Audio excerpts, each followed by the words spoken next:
Welcome to part 2 of my TRT series. In the first part, we went over what TRT was, some of the cases in which TRT is going to be utilized, what the purpose of TRT is, and some of the effects of TRT. This one, we're going to talk specifically about dosing, but I'm not going to give you the specific dose to use. I'm going to give an explanation into what dosages could be utilized by you and what I've seen in the field and what I classify as abuse. So let's recap. The purpose of testosterone replacement is to replace the amount of testosterone that you were originally creating, or to increase the amount of testosterone levels slightly, still within a physiological range, meaning like a normal human range, right? That range changes. Now, here's something you need to understand. A testosterone range for one person is not going to have the same effect of another, okay? There's a lot of genetic factors that play into TRT.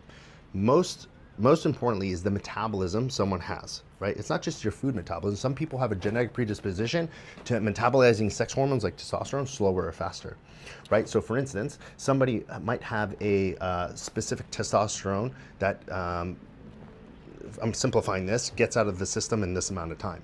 Another person might take that same testosterone at the same dose and it leaves in half the amount of time because they're able to metabolize it. So that's why you can't sit here and say, oh, that some person needs this dosage, so everybody else also needs this dosage, okay?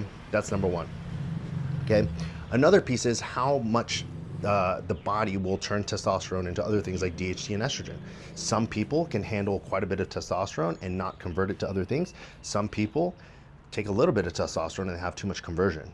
Remember, going back to the part 1, we want just enough testosterone to replace or to give us the therapeutic, right, the mental and the physical effects that we want, but, not create more side effects. It's very easy to do that if you just go with an arbitrary number, right? So, now where do we tip the scale between TRT and going anything over? You could use a reference range, right? But again, the reference range is going to be arbitrary. A reference range in blood work is based off of a certain amount of population at that specific clinic or a group of clinics, and it says, okay, well, out of 1,000 people, they had an average of this much, like this is normal, right? That doesn't necessarily mean it's right, because we know in today's day and age, testosterone levels are declining. So it's the normal is not what it used to be, okay? So we looked at ranges, right? We can also look at the effects, right? If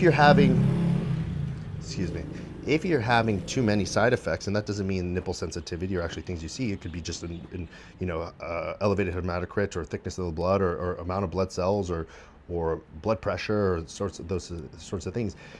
TRT is something you want to take in the long term. Okay, you don't want to be doing it just in short-term bouts. You want to make this decision thinking like, okay, I'm probably going to be on TRT for the rest of my life, or at least for an extended amount of time, and know the risk of it.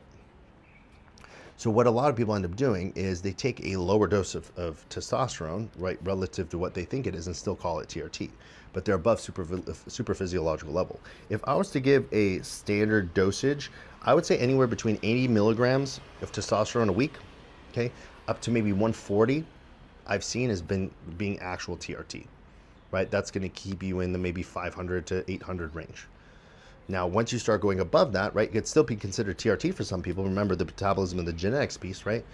But for some people, it might not, right? I've seen people who take 180 milligrams of testosterone, and their testosterone is like 1,100, right? Where now you're talking about super physiological, meaning more than the normal physiological levels, okay?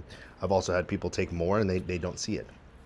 So ultimately, at the end of the day, it's calling it what it is and being very direct on what it is that you're utilizing. Because if you think about it, okay? Someone was literally just filming me down there. If you think about it, again, if your goal is just testosterone replacement, then the marker should be to get your testosterone within an acceptable range, feel the therapeutic and sexual and mental benefits of it, and keep your health markers and side effects in check. That's the goal of TRT. Anything more than that, where it pushes it outside of a certain range, right? You get more than a normal effect, and you're having more side effects. This is no longer TRT. More than likely, anything more than 140 milligrams of testosterone is start to be like TRT plus, okay? Which again, is not necessarily a poor thing. There's people who can take 200, 300 milligrams of testosterone, not mitigate any other hormones, and still have a great time and be able to live a long life. It's just at what point are you willing to accept risk? So, going back to the amount of dosage, again, there's a lot of things that factor into that, but ultimately the way you should start is with the lowest effective dose. Same thing the way we approach training, right? If you're just starting in the gym, you should train with the least amount as possible to get the most amount of gains and then improve from there. Same thing with testosterone. You start with the lowest amount of dosage, see where that puts you, and the lower the better. right? So if you could take 100 milligrams of testosterone and be exactly where you want to be and your blood work looks fine, that's probably where you should stay. Because if that's showing fine at 100, imagine what 200 will do. Might make you feel better, right? You might put on a little bit more muscle, but definitely on the effects, the negative effects we're looking for, it's not going to be so great. So that's why, again, I always bring up these clinics because they're there to make money, right? Or these individuals with bio or discount codes in their bio, right? I'm not being a hypocrite. The only discount codes I share is for clients who are looking for a reputable or respectable source. I don't do it for the sake of money. It's because I actually test things myself and do my own blood work. So that's an aside, but that's what these clinics do. Okay, they're trying to make money. Guess what? If they have you feeling good, putting on muscle and having your dick as hard as a rock, like, you're probably going to continue buying from them, right? But again, you're now running the risk of extremely high blood pressure, high aromatization, higher estrogen, higher DHTs, higher side effects, balding, acne, etc. And now you're increasing the chance that you're not going to get your fertility back. So I could go down the rabbit hole with a ton of different things. In part one, again, we went over what TRT is, the situations and when it'd be used, and generally what the effects are. In this, we went over dosages in very rough estimates and just about a range and what the effect of that dose should be.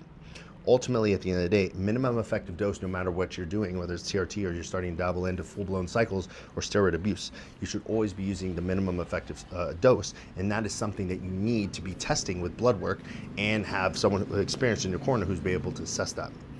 If you like this information and want more, please subscribe to this channel. And if you want to know what it takes for us to work together, fill out the link in my bio and I'll reach out to you personally.